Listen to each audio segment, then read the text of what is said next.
Hola, ¿qué tal? Bienvenidos todos aquí a Ojalá. Buenas noticias porque dice el ministro administrativo de la presidencia que habrá un relanzamiento de las visitas sorpresa del presidente de la República. Yo entendía que ya ese era un programa, desde luego, bastante enriquecido por las diferentes aportaciones que hacen el FEDA con las diferentes instituciones, los propios técnicos que van y se reúnen previamente con los grupos, etcétera. Pero bueno, parece que hay mucho más todavía y eso es importante porque estamos arrancando un nuevo periodo y uno no quiere que las visitas se reduzcan, sino que se aumenten. Claro que sí, ese es un instrumento de trabajo importante, un instrumento de gobierno, con y para la gente. En eso consisten las visitas sorpresas. Las visitas sorpresas son un ejercicio de gobierno horizontal. Esa es la realidad y tenemos que, quienes no lo entiendan así, están errando el tiro. Son un ejercicio de gobierno horizontal con la gente. El presidente se acerca a la gente sin parafernalia, sin 80 periodistas detrás, 40 guardias, 800 funcionarios para hacer un acto de 4, 5, 6 discursos rimbombantes, donde se presentan programas, donde se presentan planes y bueno, con una grandilocuencia se dice cuánto se va a hacer y finalmente todo se queda ahí, en lo que decían mis abuelas allí, que le decían agua de borrajas a eso, o mucha espuma y poco chocolate. Así era que se hacía. Se convocaba al Consejo de Desarrollo Provincial o Municipal. Iba el síndico, iba el cura y hacía una misa, iba el gobernador, iba todo el mundo y aquello se convertía en un acto, ya usted sabe, de qué gordo. Y bueno, y discursos de maravilla, que yo había que oírlo, era un torneo formidable de elocuencia. Torneo excelente de elocuencia, pero que no pasaba de ahí. No pasaba de ahí, era como el monte parturiento de Esopo. Imagínese usted un monte parturiento que emitía, dice Esopo, gemidos enormes, pero al final lo que sale y lo que pare es un ridiculus mus, un pequeñito ratón. ¿De Yamasá? De Yamasá.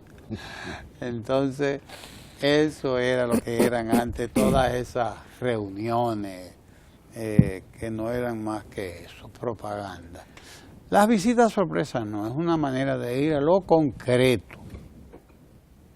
Las visitas sorpresas son un modo, un acercamiento a un problema específico, a una comunidad específica o a unos problemas específicos de una comunidad específica.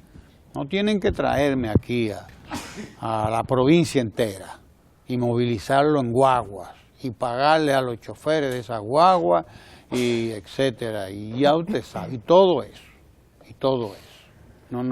No tienen que hacer eso. Me voy a reunir con los agricultores de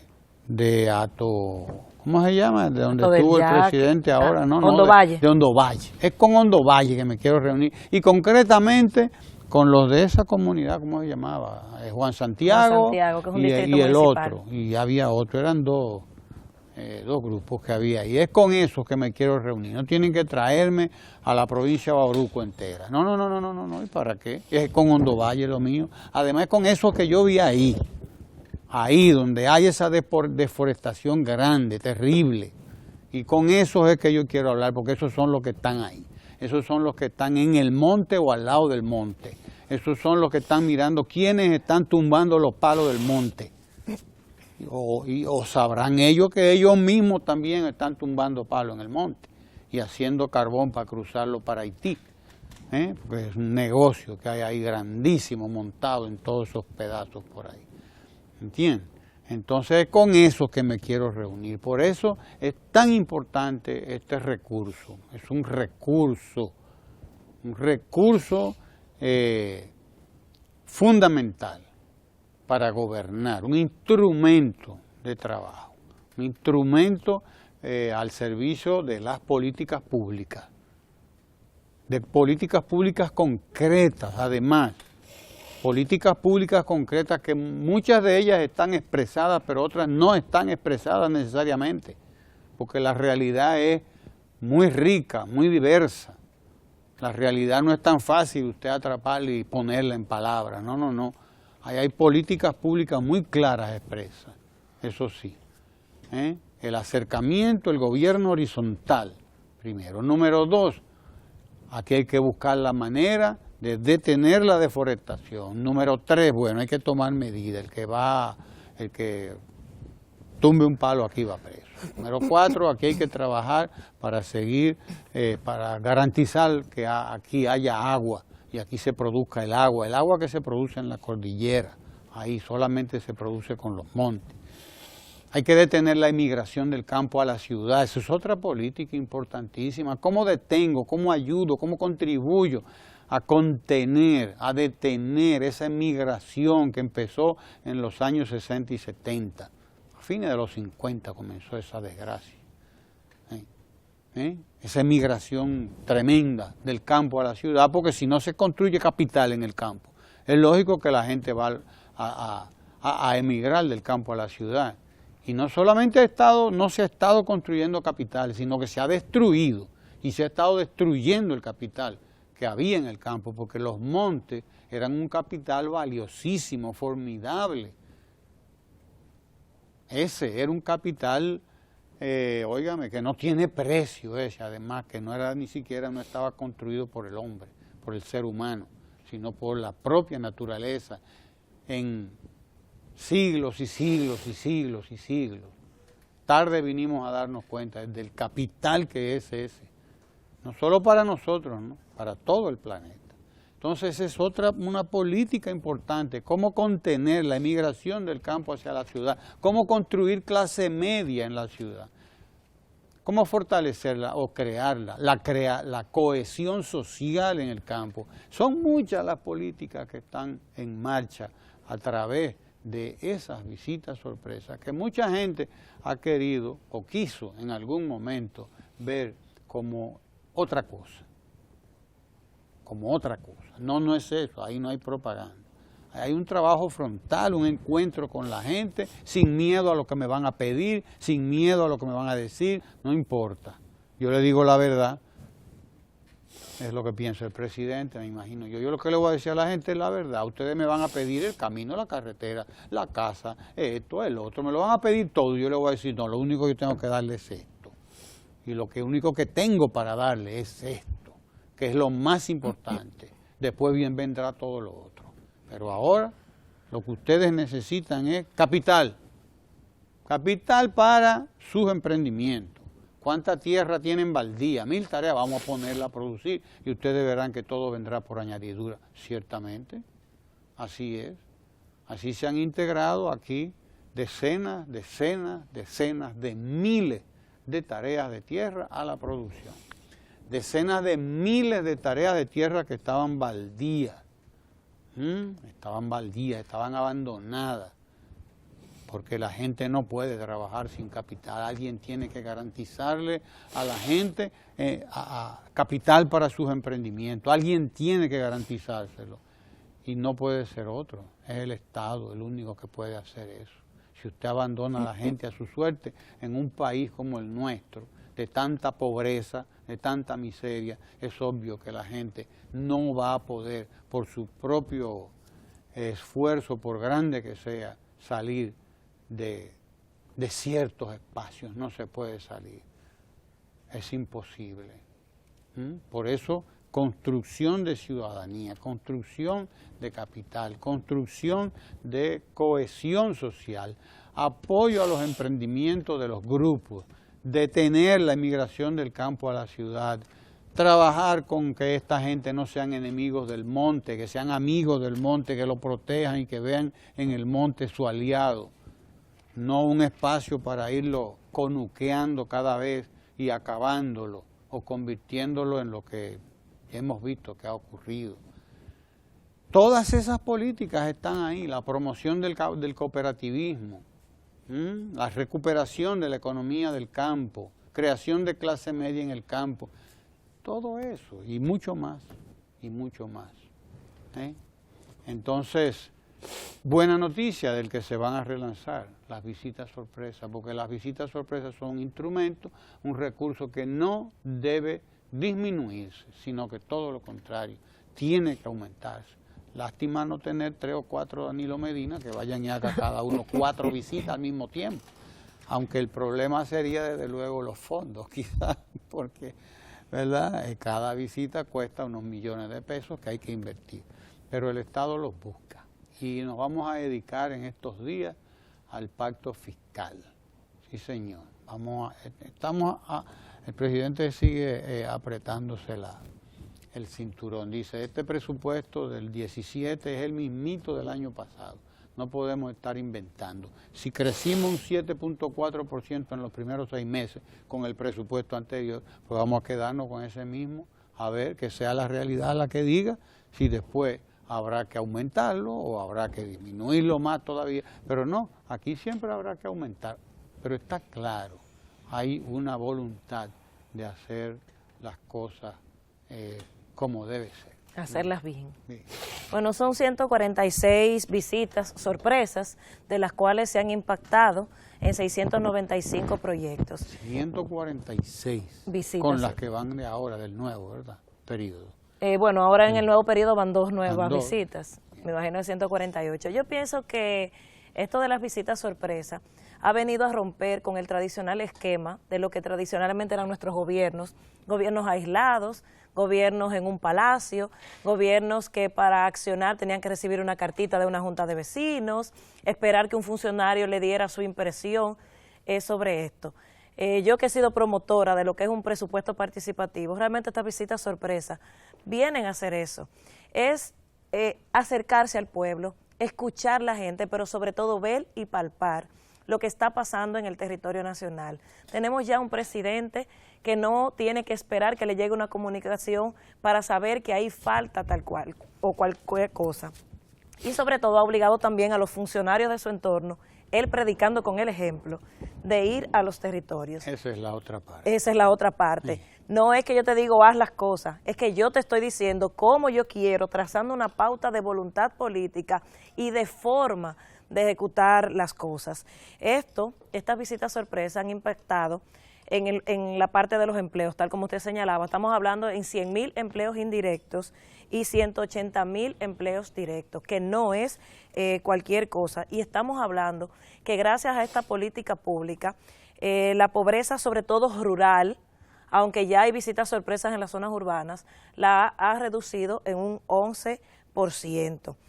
Como nunca antes, una política pública ha impactado tanto en los territorios como esta, porque está promoviendo el desarrollo local, pero sobre todo el desarrollo económico local, porque además de que ha impactado el tema de las cooperativas, sobre todo las cooperativas de productores, todos estos productores, porque no es solamente ayudar de manera individual, es ayudar de manera colectiva. Impulsar este asociacionismo ha ayudado a que estos productores impacten en la economía local, pero también ha sido un instrumento de gobernanza, porque no solamente vemos al gobierno central, vemos al gobierno local, vemos a nuestros legisladores también, que son parte de esta visita sorpresa, y es un esfuerzo de una política más integral para ayudar a que realmente lo que salga de esa visita realmente se lleve a cabo, se ejecute. Y este relanzamiento, más que relanzamiento, yo lo llamaría fortalecimiento de lo que está pasando, porque todavía quizás no es lo mismo, bueno, ejecute usted, sino vamos a hacer todavía una intervención más integral.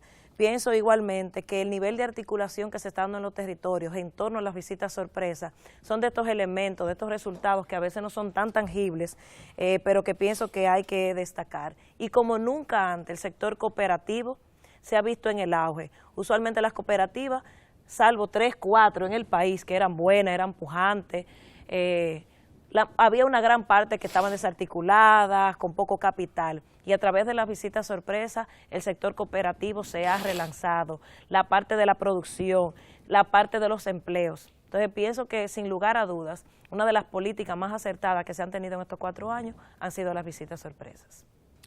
Bueno, las visitas sorpresa de por sí hablan por sí mismas, porque pocas iniciativas tienen resultados relativamente inmediatos o relativamente a corto plazo. Y más cuando se trata de políticas públicas, porque sabemos que ciertamente hay eslabones burocráticos que se parecen al de la cooperación y los organismos internacionales, que el 70% de lo que se invierte se lo llevan los técnicos consultores. Es una relación un tanto extraña. Que tiene que ver con la eficacia y la eficiencia y demás de la respuesta. De todas maneras, queda claro que las visitas sorpresas son una herramienta de las metas presidenciales, del Ejecutivo en particular. Es el Ejecutivo además invirtiendo su cuarto, hay que decirlo en esos términos. Es decir, esos no son fondos más que del Poder Ejecutivo. Y son fondos del FEDA, que por cierto hay que celebrar, que en el día de ayer estaba de cumpleaños este fondo especial, y muy particularmente al amigo Antonio López, Papi López, quien ha sido casi un mentor de este fondo, quien lo ha ocupado no solo en esta ocasión del periodo 12-16, sino anteriormente. O sea que es parte esencial de esa perspectiva que se tiene desde el Ejecutivo con respecto a la necesidad del desarrollo agropecuario en la República Dominicana como parte del plan. Las visitas sorpresas van a ser relanzadas según se anuncian, con nuevos elementos que surgirán, según se desprende de un Twitter del ministro administrativo de la presidencia, del cual dan cuenta los distintos medios de comunicación. Suponemos que en función también de la evaluación. Claro. Este es un ejercicio que viene haciendo el presidente, que ha sido sometido también a la lupa de organismos internacionales que han reconocido en esta herramienta, bueno, pues una herramienta a la que hay que darle seguimiento, y cualquier seguimiento. Y que ha servido de ejemplo para otros presidentes de otros países. Y que sirve de ejemplo, ¿verdad? Que sirve actualmente de ejemplo para otros países. Pero que además es una herramienta que, como tal, entonces debe ser evaluada. Debe ser evaluada, entre otras cosas, porque se trata también de fondos, no solo del Ejecutivo, sino fondos públicos, que son invertidos y que tienen que, como se ha definido en la estrategia, que tener una tasa de retorno. No se trata de dinero dado, de dinero regalado, sino de financiamientos a muy bajas tasas. Donde las mujeres hemos sido grandemente beneficiarias. Donde hay un eje, ¿verdad?, que es el eje de la política de género, sí. De la política de género y de juventud. Una política inclusiva, yo la llamaría. Oye, más integral. Incluyente, claro. Que tiene los componentes tanto de género como de juventud.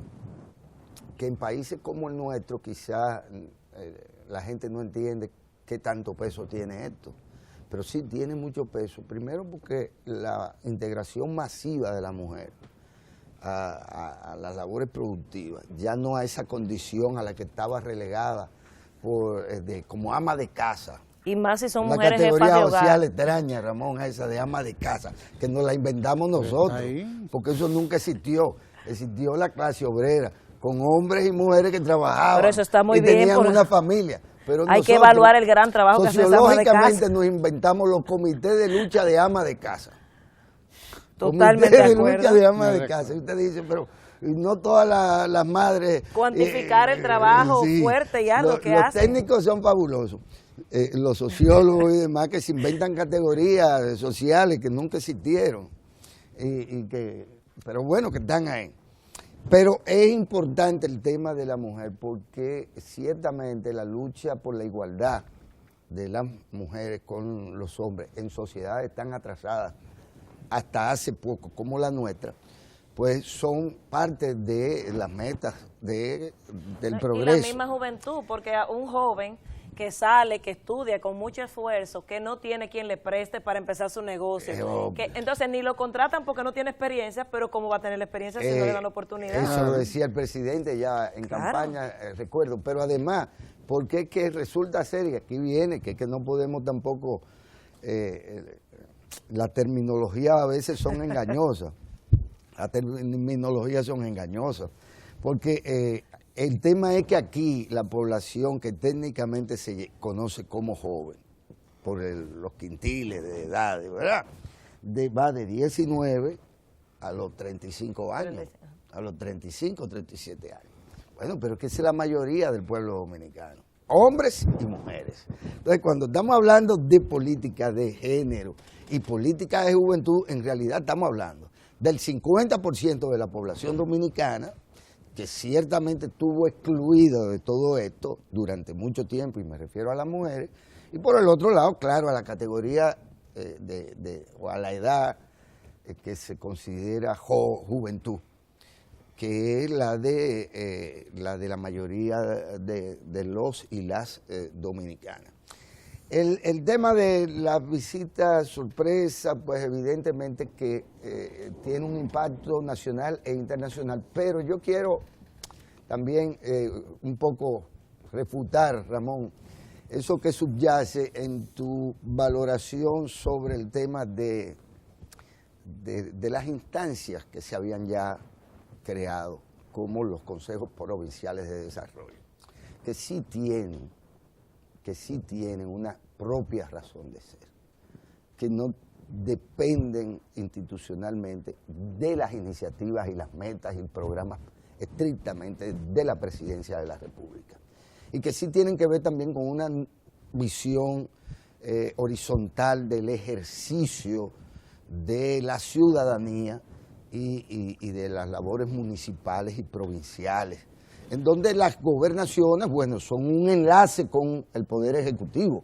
pero en donde se da esta instancia institucional como un nivel de coordinación, articulación y formulación de los planes estratégicos. ¿Por qué? Porque incluso se puede mencionar como ejemplo el caso de Santiago. Usted, especialista en esta materia, lo ha puesto también como ejemplo. Santiago hace 30 y pico de años, con un grupo importante de empresarios y políticos y organizaciones, pues conformaron un consejo de desarrollo, una entidad que ha de alguna manera guiado el accionar de esta provincia y los esfuerzos que se hacen para ordenar su crecimiento, su desarrollo y su aparato productivo. Es decir, no es que las visitas sorpresa constituyan en tanto tal una panacea para la gobernabilidad o para los retos que tienen en los territorios locales y demás las poblaciones, los grupos humanos.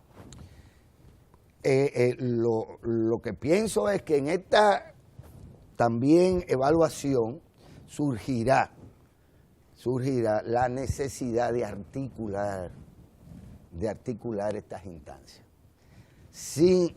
haciendo uso, claro, del bypass.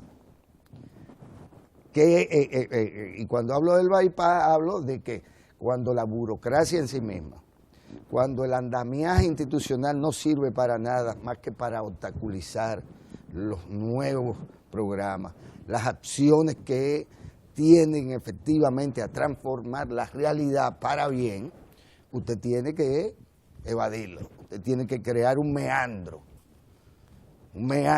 para poderse... Puentear. Puentear, ¿verdad? Esa es la palabra. Puentear, bueno, a usted le gustan las palabras castizas. Sí, puentear.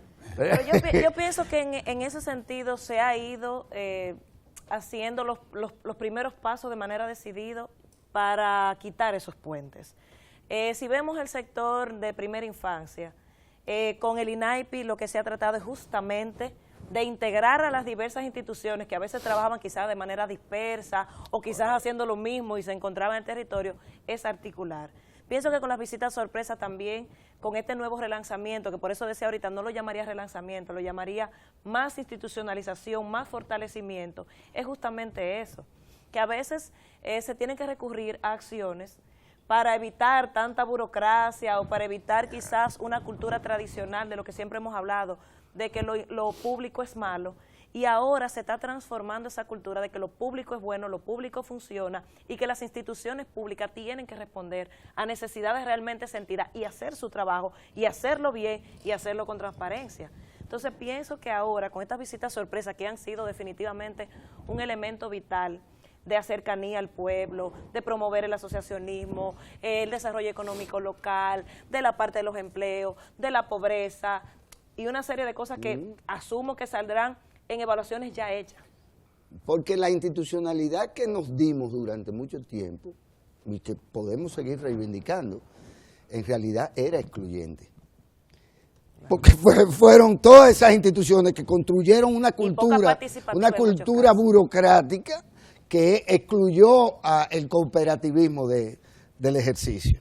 Y el presidente las reivindica. Que excluyeron a las mujeres, que excluyeron a los jóvenes. A los mismos envejecientes. Que incluyeron a los envejecientes, que se olvidaron de la niñez a la que usted se refiere. Porque solo se iban a las zonas urbanas y dejando las zonas rurales. Dejando la zona rural. Entonces hay una mirada, y por eso el puenteo es justificable. Es que esa institucionalidad excluyó a todo el mundo. La voluntad política del presidente y este programa en particular lo que está diciendo es que en estos puntos debemos hacer un énfasis. ¿Por qué? Porque esto genera empleo. ¿Por qué? Porque esto le da oportunidad a gente que no la tenía, ya sea asociativamente o ya sea emprendedoramente.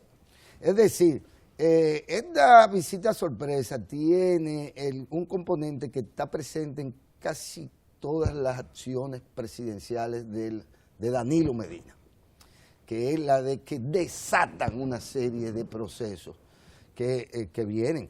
Si los consejos provinciales de desarrollo no se convocan a sí mismos y no juegan su rol, lo que van a indicar es que de alguna manera, bueno, pues no son necesarios, porque hay un proceso que se desata a partir de las visitas sorpresas, que mire que ya va a ser difícil que la gente entienda que pueda ser excluida del financiamiento o de las oportunidades, porque estos políticos que se están reuniendo ahí lo que buscan es cámara cuando van a los sitios, o en realidad no, lo que buscan es el voto cada 4 años y se olvidan de la gente, que es la gran queja de la gente cuando uno habla con ellos. No, y esto es un momento oportuno porque justamente la ley municipal establece que en los primeros 6 meses de una nueva gestión deben elaborarse los planes de desarrollo de los territorios. Y esos planes de desarrollo de los territorios no pueden estar aislados de las políticas nacionales, ni de las metas presidenciales,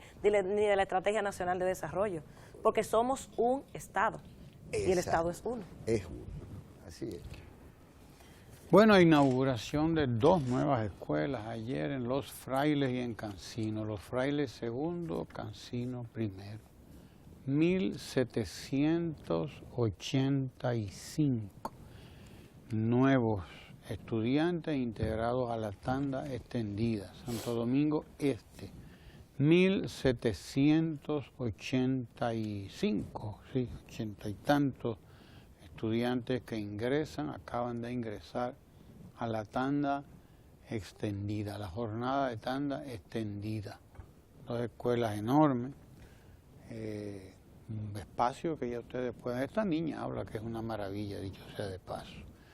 Estamos en presencia de una nueva generación que viene bien pujante, bien preparada y garantizándoles espacios donde desarrollarse, pues ya usted sabe lo que a nosotros nos espera. Esta foto indica, Ramón, el nivel de satisfacción y de también la respuesta a las palabras de esta niñita que impresionó a todo el que estaba ahí.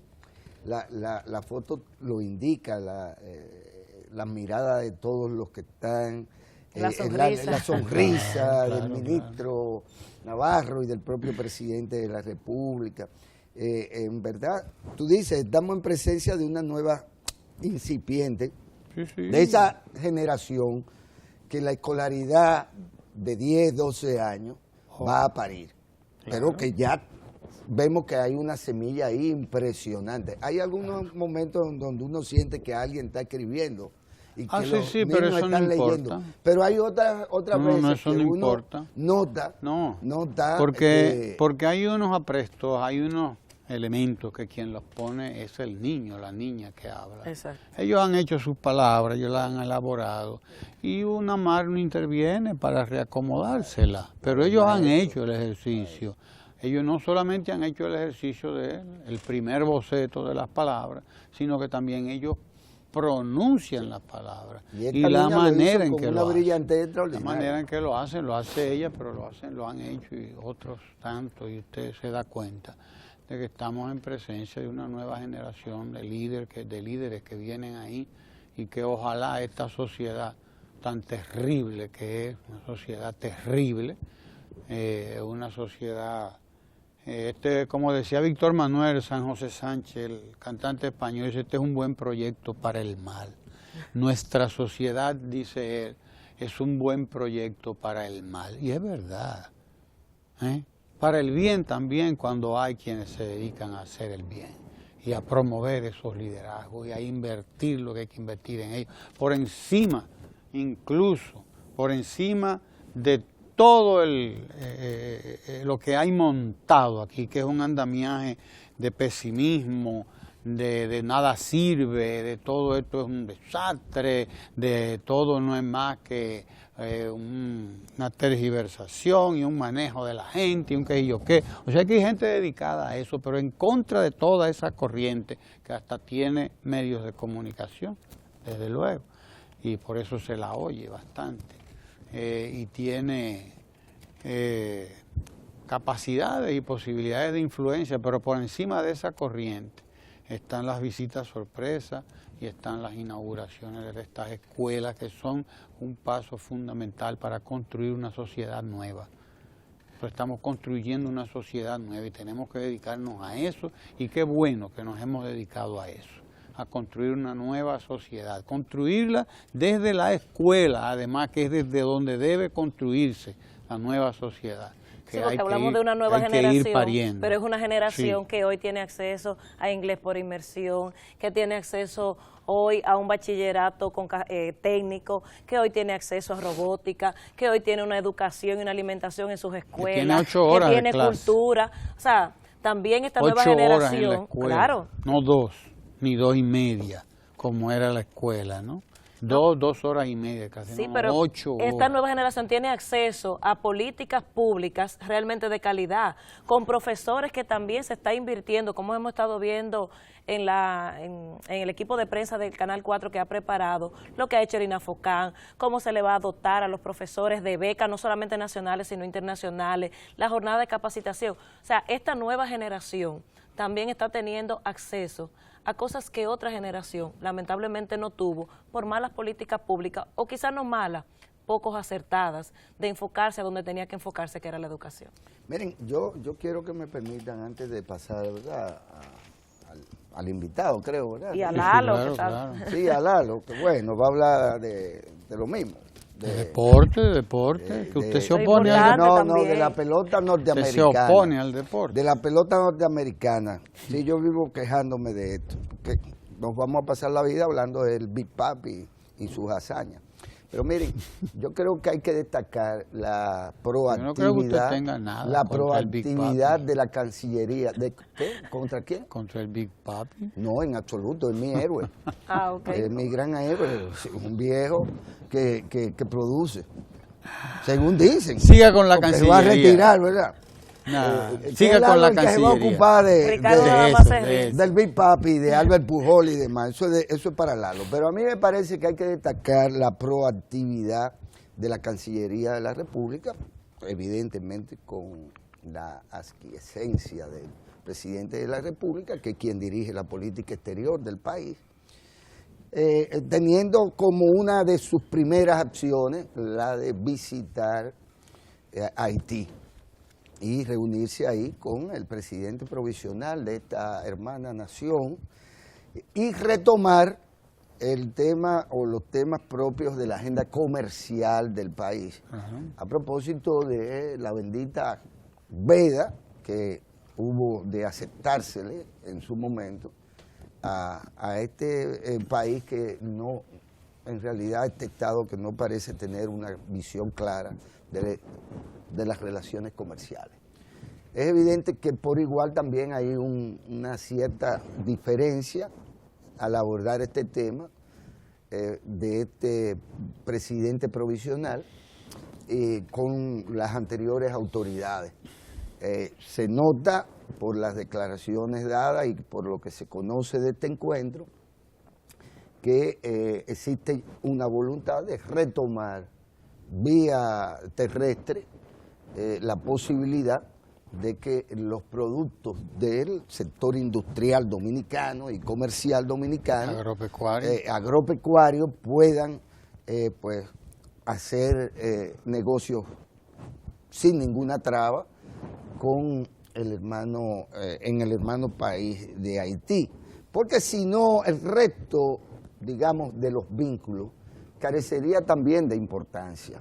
Porque si nuestro aparato productivo no puede comerciar en Haití, ¿para qué el resto de las relaciones? ¿Dónde es que vamos a negociar? ¿Qué es lo que vamos a hacer? ¿Qué es lo que vamos a hacer? Nos vamos a bollerear. Porque ahora descubrimos, según una gente aquí, que nosotros somos unos morbosos, que nos gusta ver más. Entonces nos vamos a dedicar a ver a los haitianos.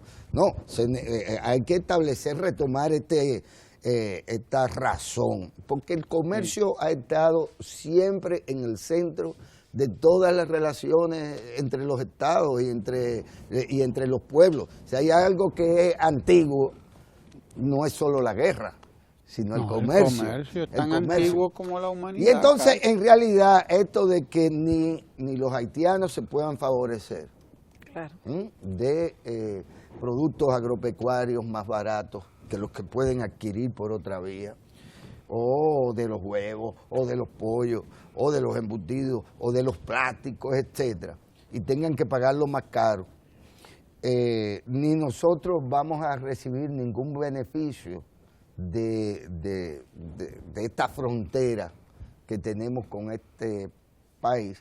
Pues ya era hora de que este tema se retomara y de que también se le exija a las autoridades haitianas que sean un tanto más serias con respecto a esto de estar inventando barreras comerciales que ya son particularmente inaceptables. No, y que incluye el plan de regularización también, 112, o sea, no es solamente la parte comercial, sino volver a retomar toda todo una el tema agenda, del plan de toda una regulación. agenda, Toda una de agenda. temas, ¿no?, que están ahí, los medioambientales, un tema también, en fin. Señoras y señores, ustedes ya han visto cómo ha cambiado la educación en nuestro país. En 4 años hemos acometido una labor que llevaba décadas pendiente. Con la inversión del 4% del PIB, la firma del pacto educativo, las miles de aulas construidas y la jornada extendida, hemos convertido la educación en un verdadero derecho. También realizamos significativos aumentos al salario de los docentes, llegando a un incremento promedio de 60%. Y hemos invertido como nunca en su formación. A todo este proceso lo hemos llamado revolución educativa. Y esa revolución educativa va a continuar y a mejorar. Vamos a construir sobre los logros ya alcanzados y vamos a incluir al 100% de los estudiantes en la jornada extendida.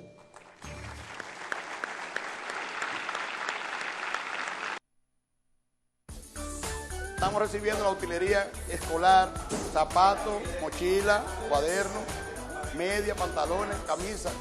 O sea, que es de gran utilidad. Lo que está pasando en la República Dominicana es una revolución verdadera. Y yo veo eso bien. No nada más para mis hijos, sino en muchas familias. Con el plan de utilería y de alimentación, una familia humilde se ahorra de 8 a 10 mil pesos en gasto. Llevando a su niño a la escuela, va a tener útiles, comida, seguridad por 8 horas. El niño no tendrá preocupación, pero mucho menos el padre, porque al estar incluso en tan extendida, no tiene preocupación por el uniforme, por la utilería. Esto va a hacer que la escuela dominicana se convierta en una escuela del primer mundo en poco tiempo.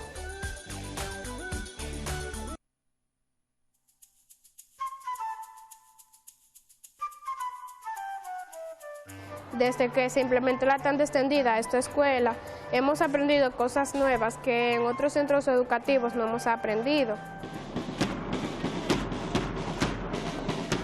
Bueno, yo he aprendido diferentes cosas como manualidad, que es lo que le estoy mostrando. También he aprendido gimnasia rítmica. En la escuela hemos ganado a nivel nacional el primer lugar. He aprendido música, cocina. Con la jornada extendida me sorprendí. Yo no sabía todas las aptitudes que la niña iba a captar. Se presenta con mucha altura, o sea, tiene mucha destreza. Escuela jornada extendida se aprende más que lo que otra escuela u otro colegio podemos aprender. Excelentemente.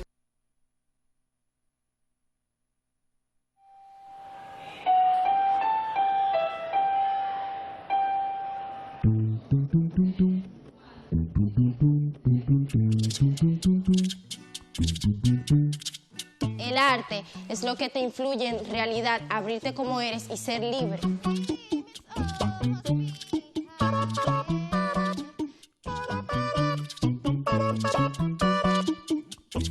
Comenzaron de cero prácticamente y en un año se desarrollaron tanto que algunas autoridades, algunas personas pensaban que nosotros le hacíamos los trabajos.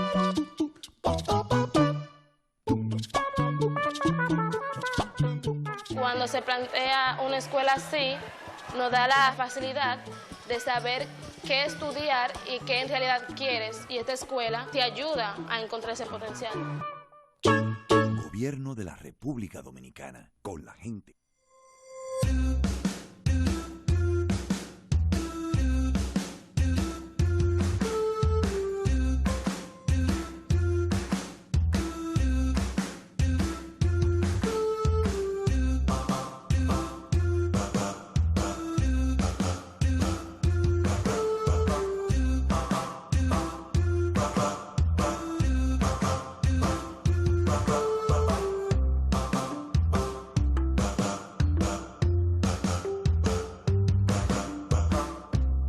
La formación del ciudadano digital es un compromiso del gobierno dominicano. En realidad no me gustaba mucho este ambiente porque yo no sabía. Con este año cumplo 2 y me siento más cómodo porque yo estaba en un colegio que no hacía lo que hacen aquí. Déjenme decirles que ahora me he adaptado muy fácilmente y me encanta mi escuela.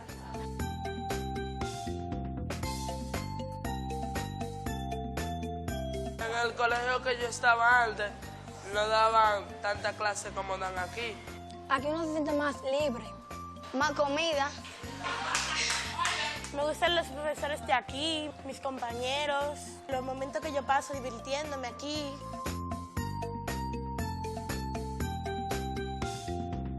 La jornada extendida nos ayuda más y a nuestros padres también, porque aquí nos dan una educación de calidad para cuando nosotros salgamos de aquí, salgamos ready.